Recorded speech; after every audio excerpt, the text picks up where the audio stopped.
Saudações canábicas, estimados ouvintes do podcast da Santa Cannabis. Mais uma semana difícil da quarentena se passou e a gente não consegue vislumbrar quando esse pesadelo vai passar. Mas se a gente não pode sair de casa, vamos fazer uma viagem com vocês no episódio de hoje até o outro lado do Atlântico, em Portugal. Nossos irmãos portugueses acompanham de perto o que acontece aqui no Brasil, seja pela exibição de novelas, o Campeonato Brasileiro e principalmente os nossos artistas. Mas o brasileiro sabe muito pouco do que se passa por lá. E quando se fala em cannabis medicinal, muita gente aqui tende a acreditar que, por ser um país da Europa, Portugal está bem mais avançado do que a gente. Mas será que isso é verdade? O que você acha, Igor Seco? Tudo bem contigo? Olá, ouvintes do Santa Cannabis! E aí, Marquinhos, tudo bem, cara? E tu? Tudo na paz de já.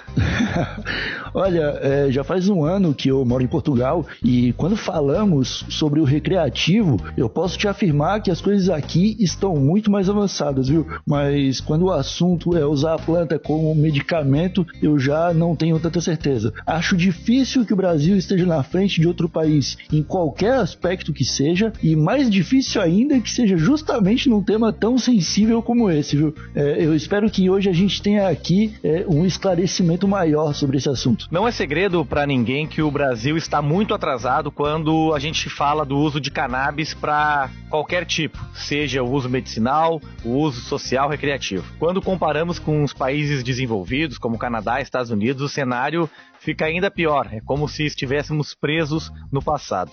Só que ainda existem muitos outros lugares que só agora estão olhando com seriedade para o assunto. Embora estejam mais abertos para o debate, ainda caminham a passos lentos por uma solução realmente produtiva. É o caso de diversos países da Europa. Portugal faz parte deste grupo e por lá a luta por informação e conscientização já acontece há décadas. Mesmo assim, nossos irmãos portugueses ainda possuem sérias restrições à produção e o acesso aos medicamentos de cannabis. Para falar sobre o que passa por lá, hoje nós vamos conversar com a fundadora e presidente da ONG Portugal Medical Cannabis, a jornalista e ativista Laura Ramos. A Laura também é editora-chefe do Cana Repórter, o principal portal de informação sobre cannabis em português. Ela também é diretora do documentário Pacientes, que contou sobre o uso medicinal da maconha em Portugal, um documentário que abriu a cabeça de muita gente por lá. Laura, tudo bem? Tudo bem, Marcos. Muito obrigada pelo convite. Nós também ficamos gratos que você está aqui participando com a gente, Laura. Bom, a cannabis foi descriminalizada em Portugal no ano de 2001, certo? Não só a cannabis, mas todas as drogas. Certo. E qual é a diferença entre a descriminalização e uma regularização, uma legalização da cannabis, Laura? O que aconteceu em 2001 foi motivado mais pelas dependências a nível da heroína.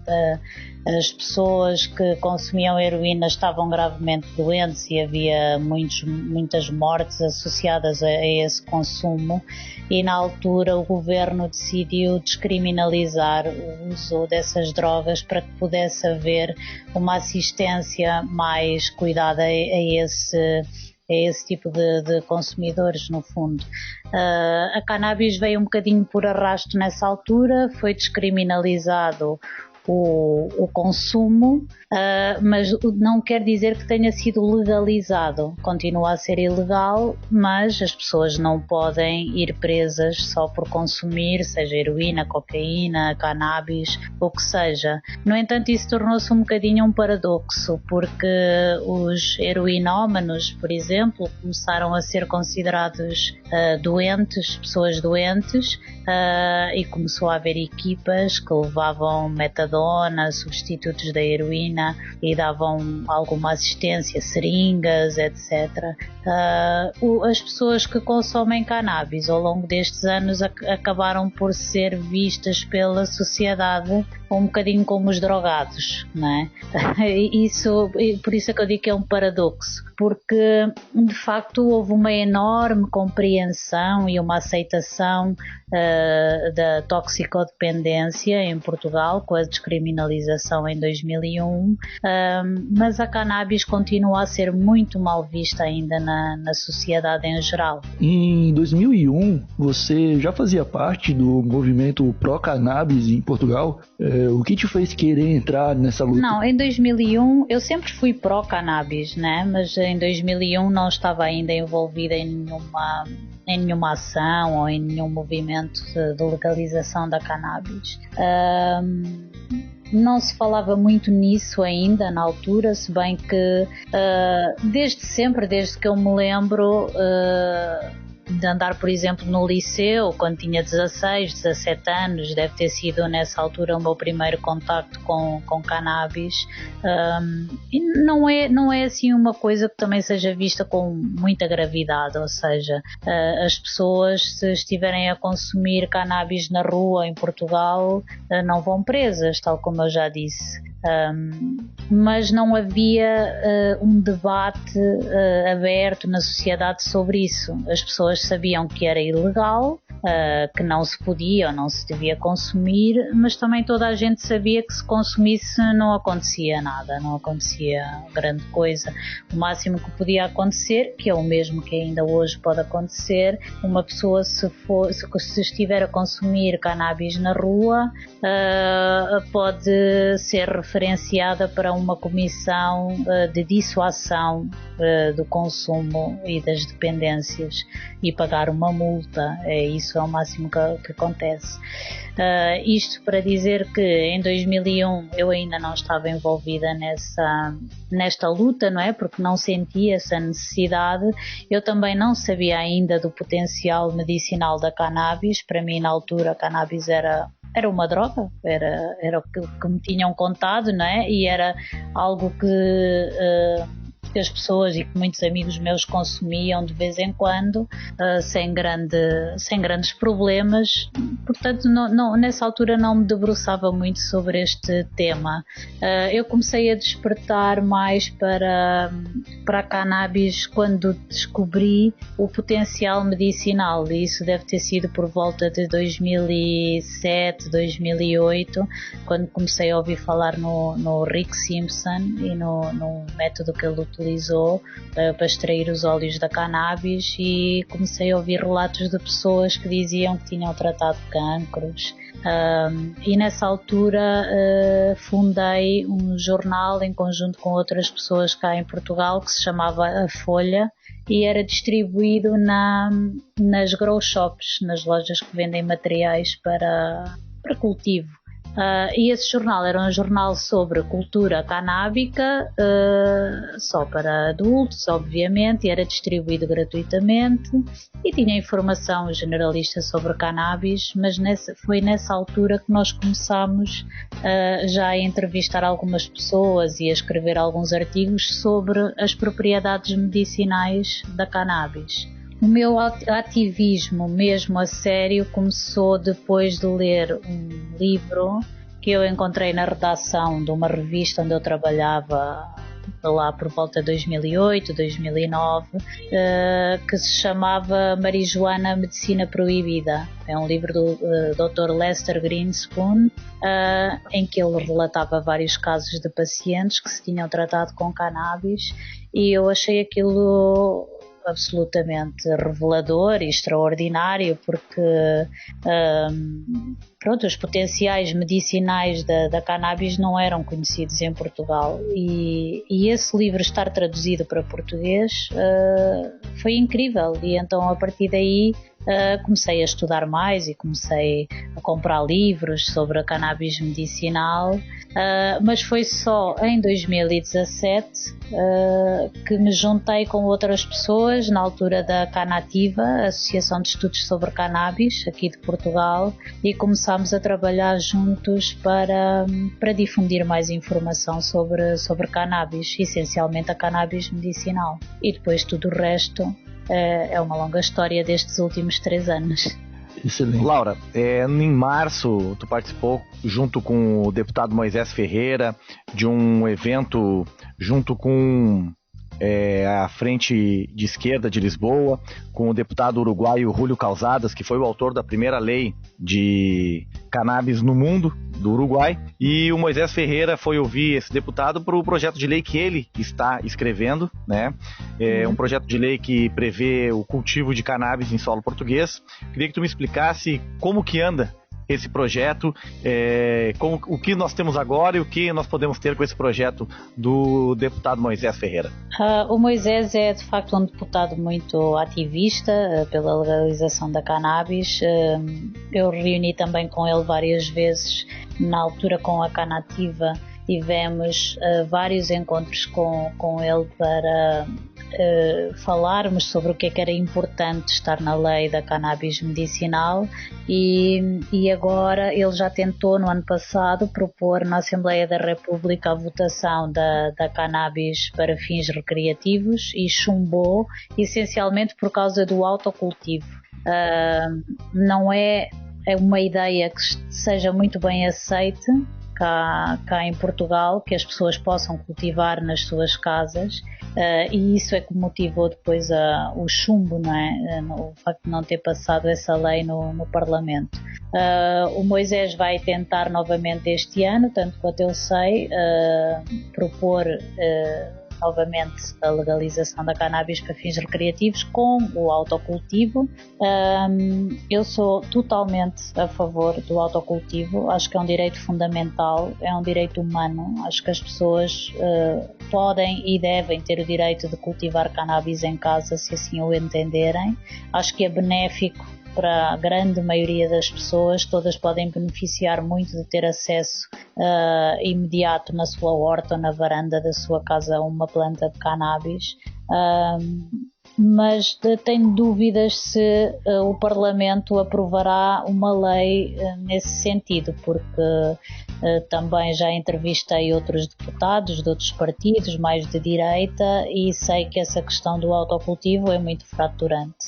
Então, nesse debate em que estivemos a ouvir também a experiência do Uruguai, que é muito interessante, eu lancei uma questão que eu acho que tem alguma pertinência, que é se nós constatamos que é tão fraturante a aprovação da cannabis para fins recreativos em Portugal por causa do autocultivo, então se calhar também não seria má ideia tentar uma legalização sem autocultivo, porque se fosse legalizado, uma vez sendo legal, eu duvido que a polícia fosse bater a casa das pessoas à porta para saber se elas têm um cultivo em casa ou não. Quer dizer, acho que podemos dar passos mais pequenos. Eu concordo, e depois falando com o Moisés, que o autocultivo tenha que estar na lei, e dou-lhe todo o apoio se ele quiser ir para a frente com o autocultivo no projeto de lei, que penso que irá, e acho que faz bem. Mas ao mesmo tempo fico a pensar se não estamos novamente a arriscar que essa lei seja chumbada mais uma vez e fiquemos mais 1 ano ou 2 anos à espera dessa legalização, quando se calhar o resto da bancada parlamentar ou os outros partidos iriam aprovar uma lei sem o autocultivo, mas que iríamos dar um passo em frente. Ia ser legal, iria ser permitido. E a partir desse momento eu acho que se ia desmistificar muito essa questão do autocultivo, porque a partir do momento que seja legal, eu duvido sinceramente que a polícia depois vá ver quem é que tem plantas em casa ou quem é que não tem. Sendo legal, acaba-se o estigma, e pronto, acho que esse talvez fosse um caminho mais fácil, mas como já disse, concordo plenamente que o autocultivo é um direito fundamental, é a única maneira das pessoas terem acesso à cannabis, especialmente no caso dos pacientes que precisam dela para fins terapêuticos. É a única maneira que elas têm de garantir neste momento o acesso e também a variedades que a indústria farmacêutica não vai conseguir garantir.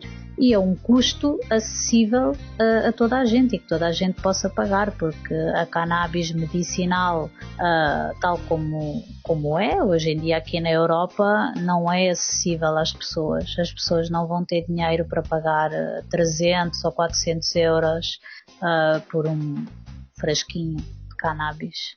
Isso não vai ser possível.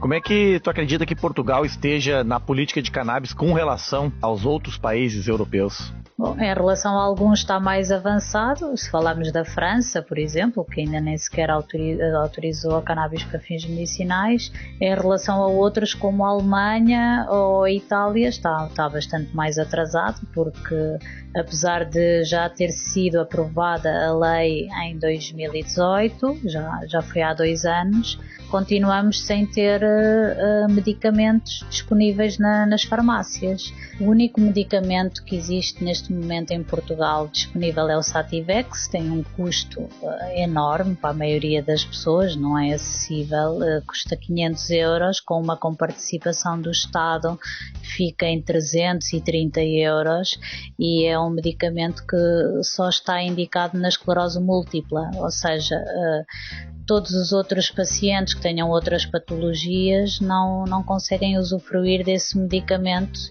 e a maioria deles, mesmo que possam ou que tenham indicação para isso, provavelmente não vão ter esse dinheiro para pagar por um medicamento.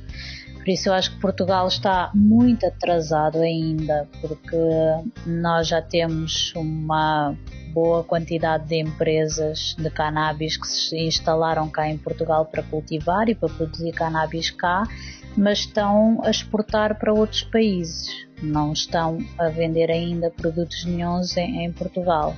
Isto acontece porque para eles poderem vender os seus produtos em Portugal têm que ter uma licença do Infarmed, que é o equivalente à Anvisa, e essas licenças demoram algum tempo a sair, pelos vistos, porque por exemplo, a Aurora ou a Tilray, que são as 2 maiores empresas que já pediram essas autorizações para vender produtos em Portugal, já submeteu esse pedido há 1 ano. Fez na semana passada 1 ano e essa autorização ainda não saiu.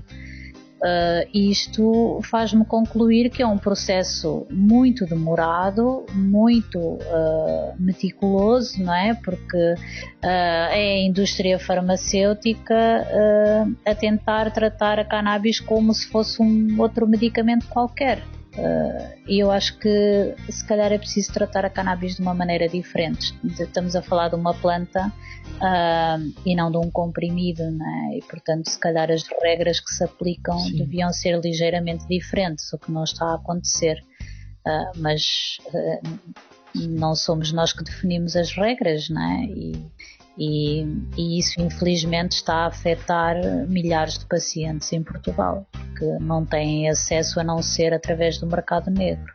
É verdade. É a realidade que nós temos também na América do Sul, né?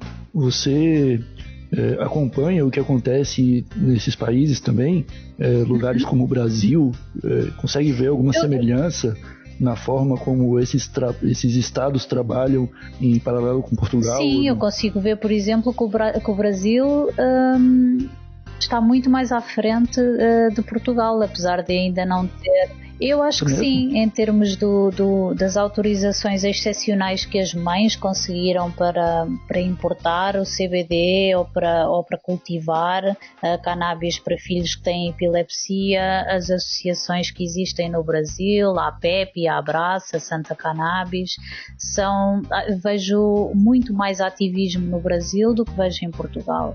Vejo muito mais os pacientes a insurgir-se pelos seus direitos e a lutar pelos seus direitos do que vejo em Portugal. E isso deixa-me um bocadinho triste, até porque no Brasil as mães e as famílias estão a lutar por esse acesso e estão a conseguir, porque eu sei que corrijam-me se eu estiver errada, mas os tribunais no Brasil já atribuíram mais de 100 licenças excepcionais através da jurisprudência que permitem às famílias e às mães cultivar cannabis para filhos que têm patologias como epilepsia, por exemplo. Isso em Portugal não acontece. Nenhuma mãe, nenhuma família em Portugal conseguiu uma autorização excepcional para cultivar cannabis. mas talvez tenha sido porque ninguém a pediu. Só para confirmar o número, são 67 famílias, 67 habeas corpus autorizando o plantio individual. Ok, eu acho que Portugal teria muito a ganhar se fosse por esse caminho também, se as pessoas reivindicassem mais os seus direitos.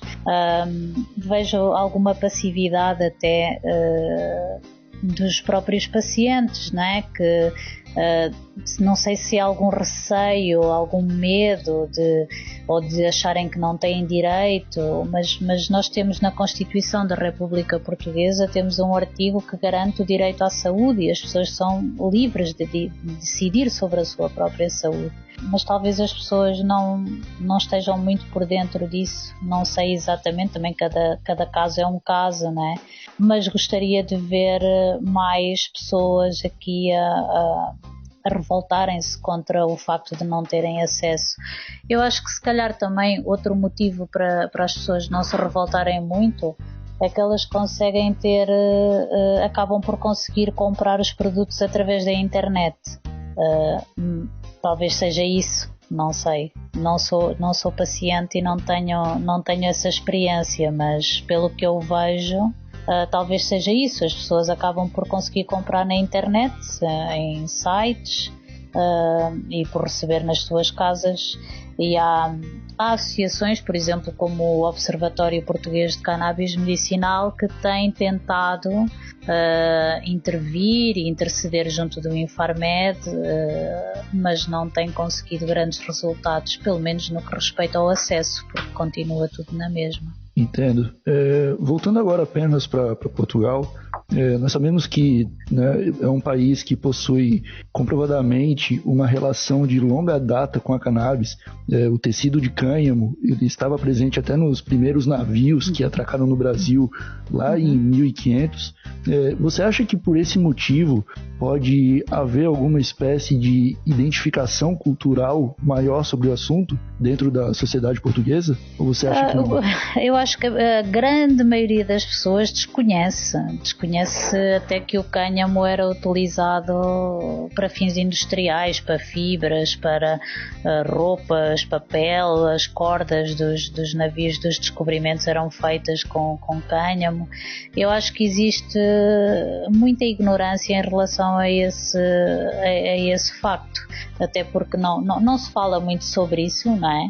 A maioria das pessoas não sabe sequer distinguir cânhamo de cannabis. E eu acho que o maior problema é mesmo a falta de informação.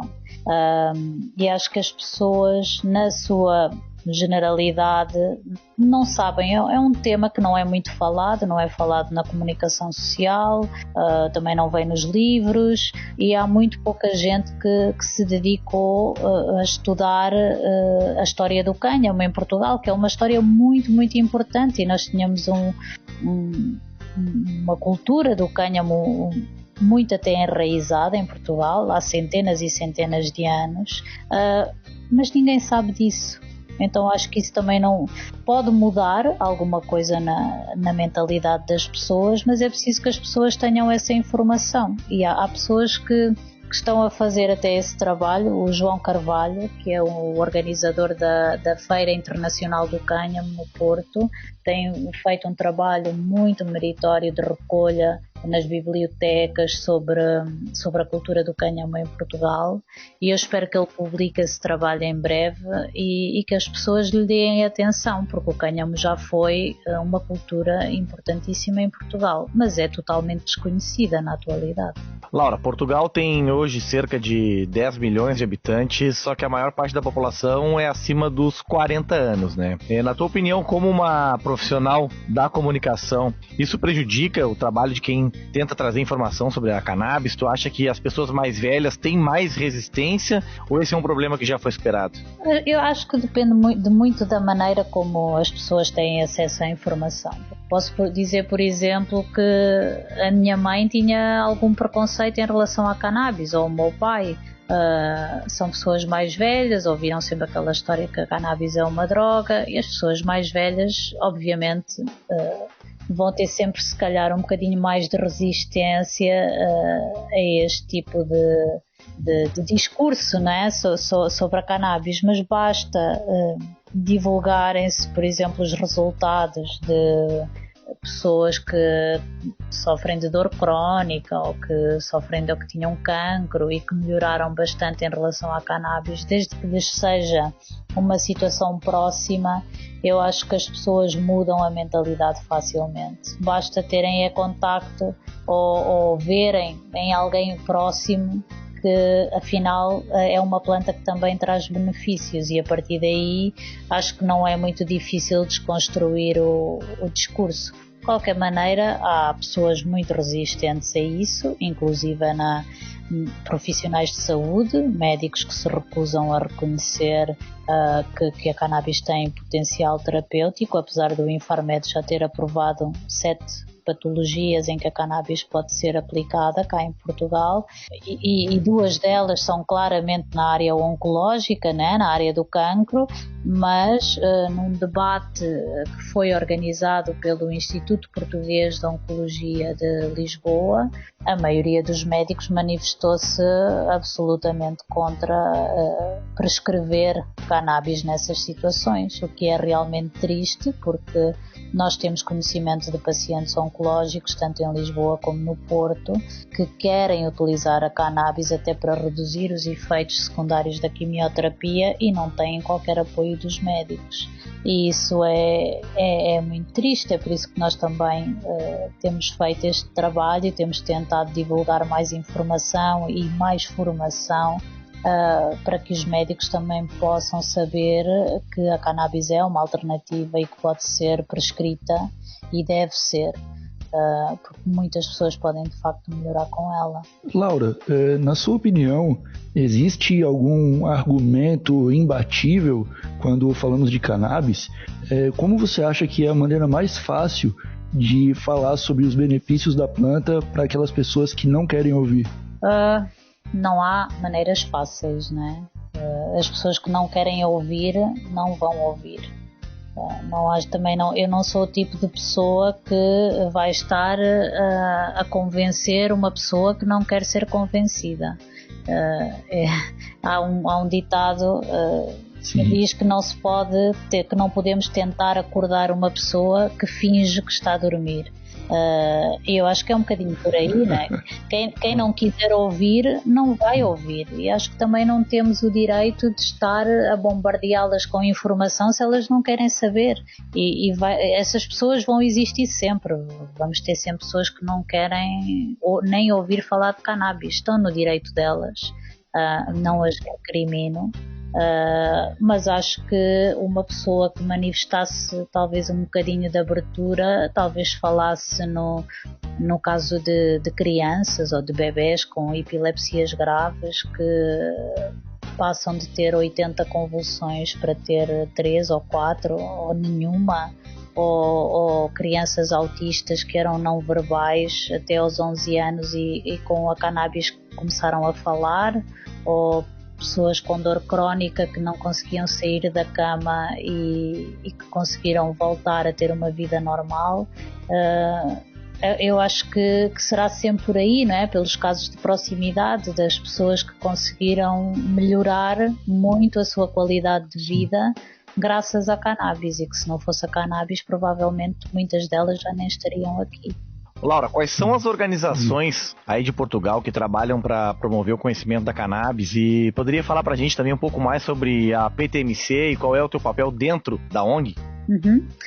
Há 2 associações. A mais antiga, a primeira que foi criada é a Canativa, Associação de Estudos sobre Cannabis, e o Observatório Português de Cannabis Medicinal. São ambas associações sem fins lucrativos, que tentam divulgar mais informação e lutar pelos direitos dos pacientes. A Portugal Medical Cannabis está neste momento a ser constituída por uma equipa que já está junta desde 2017, 2018. Em 2018 nós organizámos a primeira conferência internacional sobre cannabis medicinal cá em Portugal. Foi na altura com a Canativa, essa associação. e tivemos cá médicos e investigadores do mundo inteiro a falar sobre os benefícios e sobre a investigação com cannabis medicinal. No ano passado fizemos a segunda edição da conferência em Lisboa e no Porto. Tivemos nestas duas edições, entre 2018 e 2019, tivemos mais de 1000 participantes que vieram às nossas conferências e aos nossos workshops. Fizemos também workshops de formação para profissionais de saúde. Este ano, esta equipa está a criar esta nova associação porque achamos que faz sentido focarmos mesmo na informação e na educação, né, dos profissionais de saúde, de capacitar médicos que possam prescrever. Nós temos um conselho científico constituído essencialmente pelos médicos e pelos investigadores internacionais que vieram participar nas nossas conferências no passado, e esse conselho científico, além de outros médicos que temos contactado, são, na nossa opinião, os melhores para falar sobre estes temas aos médicos e aos farmacêuticos, aos enfermeiros, para lhes dar informação sobre como prescrever e como ajudar os pacientes na utilização da cannabis medicinal. É uma associação que vai estar nesta fase muito focada na cannabis medicinal, porque nós achamos que é o mais urgente, porque há pessoas que estão a sofrer e que precisam de ajuda e de apoio, e é nessas pessoas que nós estamos a pensar em primeiro lugar.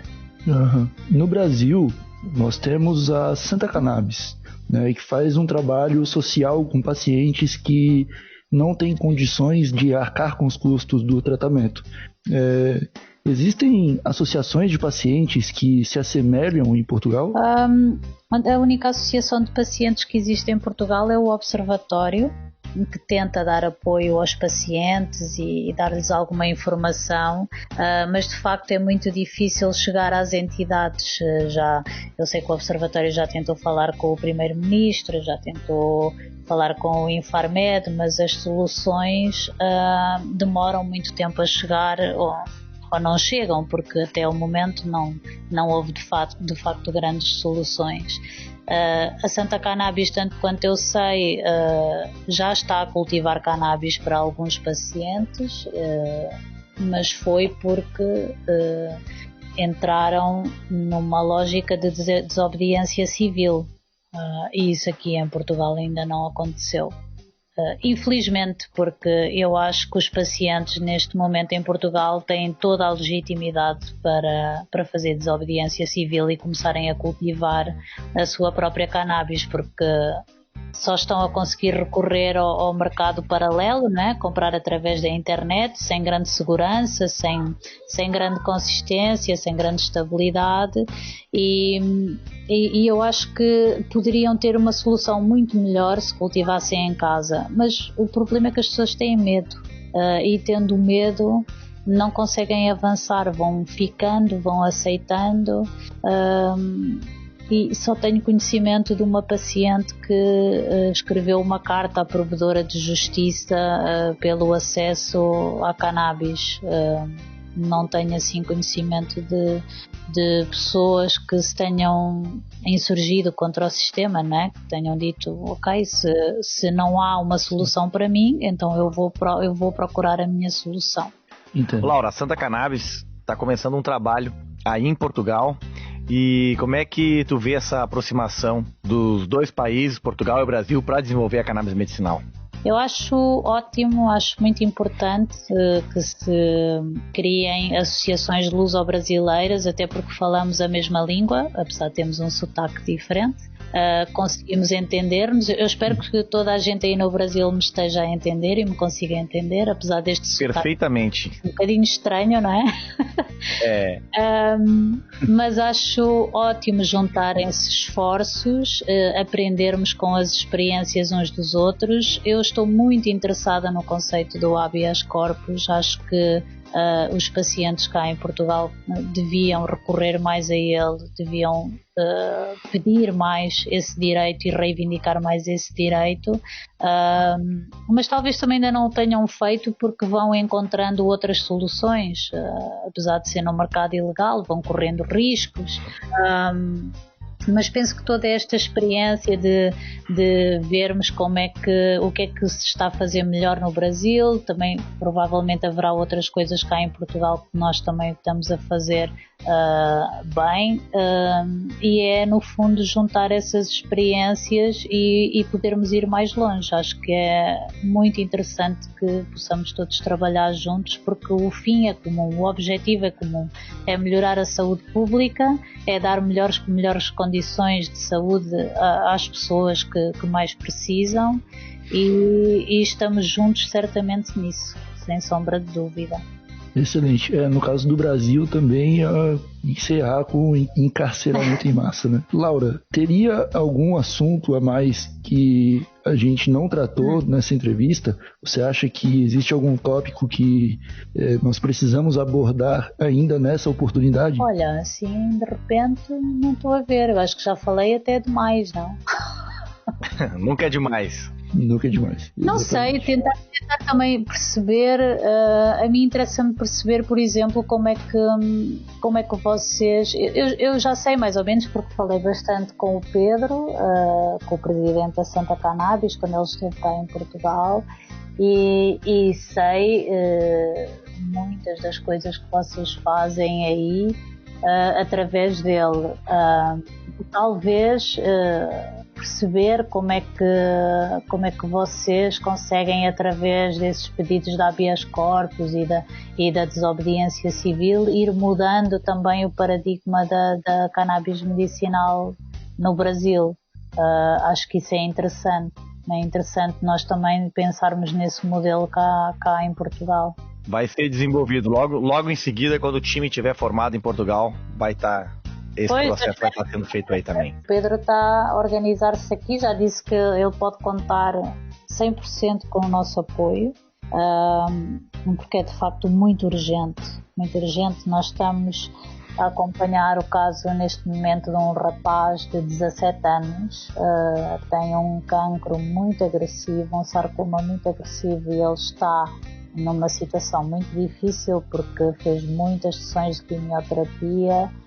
Tem 1,70 m e pesa 39 kg, e desde que começou a fazer um óleo de cannabis, que ele conseguiu no mercado ilegal, não é? Através de uma pessoa que faz óleos, ele conseguiu, em vez de fazer uma semana de quimioterapia, que passava a semana toda a vomitar e enjoado e com dores, ele conseguiu não só fazer essa sessão toda, uma semana inteira de quimioterapia, a comer normalmente, a pedir comida à mãe, a não vomitar e a começar a ganhar peso. Além de que voltou a dormir melhor, ele dormia muito mal por causa das dores, tinha um penso de fentanil nas costas, que é uma droga potentíssima para as dores, que conseguiu retirar graças à cannabis após um mês de adaptação, né?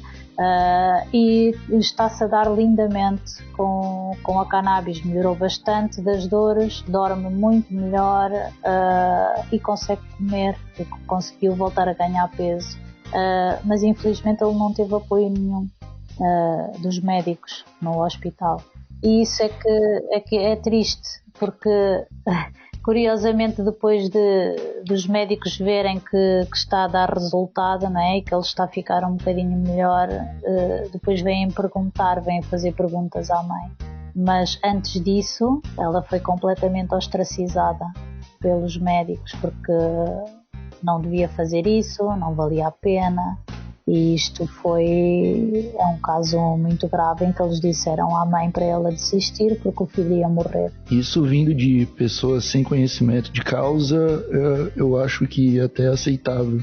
mas vindo de médicos, eu acho que é uma das coisas mais bizarras que eu já escutei. Mas há muitas mães aqui que relatam isso, que sofrem um certo bullying nos hospitais, né? Quando decidem falar de cannabis, ainda existem médicos que não querem nem ouvir falar e dizem que não é verdade, que não há estudos, que não há provas científicas, quando o próprio Infarmed aqui já aprovou essas indicações, dor oncológica, redução das náuseas e dos vômitos associados à quimioterapia. Quer dizer, isso é desconhecimento também, mas é porque há falta de informação. O próprio Estado português devia estar neste momento, depois da aprovação da lei, devia estar a dar formação aos médicos e não o está a fazer. E foi dessa necessidade de formação dos profissionais de saúde que o nosso trabalho também começou, porque nós percebemos que isso não estava a acontecer e que se o Estado ou o Governo não o ia fazer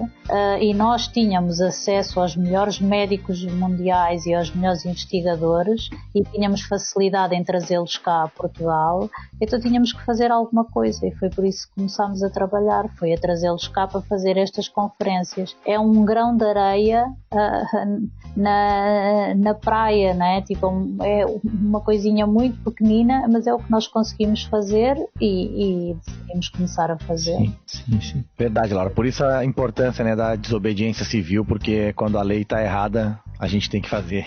Não, é que são situações em que as pessoas estão desesperadas. Muitas delas estão confrontadas com a sua própria morte e quando estão confrontadas com a sua própria morte, as pessoas fazem qualquer coisa e no desespero as pessoas vão tentar qualquer coisa. E foi assim até que se descobriu o potencial medicinal da cannabis. Laura, nosso tempo já estourou muito acima do que a gente imaginava. A conversa foi muito boa, a gente não tem muita informação sobre o que acontece em Portugal, por isso foi tão legal pra gente aqui do Brasil poder ouvir de ti. E pra encerrar, eu queria que tu deixasse pra gente, pros nossos ouvintes, uma dica de série, livro, filme ou documentário sobre os temas que a gente falou hoje da cannabis medicinal pros nossos ouvintes. Pronto, eu posso, em relação a Portugal, só existe que eu saiba um documentário que é o meu, que chama-se Pacientes e está disponível no YouTube, é gratuito, e eu decidi fazê-lo porque havia muitos pacientes a contactar-nos a perguntar sobre cannabis medicinal e eu comecei a entrevistá-los e depois acabei por fazer essa compilação também de entrevistas, mas há alguns documentários que eu recomendo sempre às pessoas para verem sobre cannabis medicinal em geral, que é o Weed the People, que acho que também está muito bem conseguido, e há um outro que se chama Weed, que é da CNN, do Sanjay Gupta, que conta também no primeiro episódio a história da Charlotte, e acho que esses documentários são um bocadinho para abrir as mentalidades, para as pessoas perceberem do que é que estamos a falar quando falamos de cannabis para fins medicinais e do que a cannabis pode ajudar as pessoas doentes. Perfeito. Laura, mais uma vez, muito obrigado pela tua atenção, pela tua disponibilidade de participar do podcast da Santa Cannabis. Foi um papo muito legal e a gente só tem a agradecer e o convite fica estendido para outras oportunidades. Ok, eu agradeço também o vosso convite e desejo as maiores felicidades à Santa Cannabis e que continuemos juntos nesta luta. Continuaremos, sem dúvida nenhuma. Obrigada, Igor. Laura. Obrigada, Marcos. Muito bem, então entrando nessa vibe de Portugal e Brasil, eu queria dar uma dica para os nossos ouvintes viajarem no passado na formação do nosso país como Estado independente e todo o preconceito que a nossa elite carrega desde então. É um livro bem antigo, de 1958, chamado Maconha, Coletânea de Trabalhos Brasileiros, produzido pelo Ministério da Saúde. Entre os artigos desse material está a primeira lei de proibição da maconha, a Lei do Pito do Pango, de 1830, aprovada pelo município do Rio de Janeiro e que dava uma pena maior aos escravos pegos fumando maconha do que ao dono do chamado boticário, esse dono branco, que vendesse a planta. Tem também um pseudo-estudo do médico eugenista Rodrigues Doria, que motivou a proibição a nível federal no Brasil. É um estudo carregado de anticiência que sugere que a maconha deixa os usuários loucos de forma definitiva, e veja só que a planta foi introduzida no Brasil pelos negros recém-libertos como uma vingança pelo período em que eles foram escravizados. O mais interessante dessa coletânea é que ela está no português da época, aquele português arcaico, com todas as suas particularidades e também as palavras pejorativas da época. Enfim, é uma viagem ao passado, mas um passado que está sempre se repetindo no Brasil. Igor. Olha, Marcos, hoje eu também quero sair um pouco das séries e documentários para indicar um livro aos nossos ouvintes chamado de O Grande Livro da Cannabis. Ele é uma produção de 1999, então peca um pouco na hora de ter umas informações um pouco mais atualizadas, mas ainda é excelente como peça de estudo e informação. Ele é bem ilustrativo e fala de tudo, de cânhamo industrial, de recreativo, medicinal, e mostra que basicamente 20 anos atrás já se sabia que a cannabis ia mudar o mundo. Perfeito. Então, com essas dicas da nossa querida Laura, minha e do Igor, a gente encerra esse podcast de hoje, especial sobre a cannabis em Portugal. Para você que nos acompanhou até aqui, muito obrigado pela sua audiência. Siga a gente nas redes sociais, a gente está no Instagram, @SantaCannabisMedicinal. Estamos também no Facebook, Santa Cannabis no YouTube e no Twitter. Mais uma vez, obrigado. Compartilhe esse podcast com seus amigos para que eles conheçam também um pouco mais sobre Portugal. Se você está em Portugal, ficamos muito lisonjeados com a audiência vinda da Europa. Valeu, Igor, contigo. É isso aí, Marquinhos. Eu acho que falamos tudo. Nos vemos na semana que vem. Falou, tchau, tchau.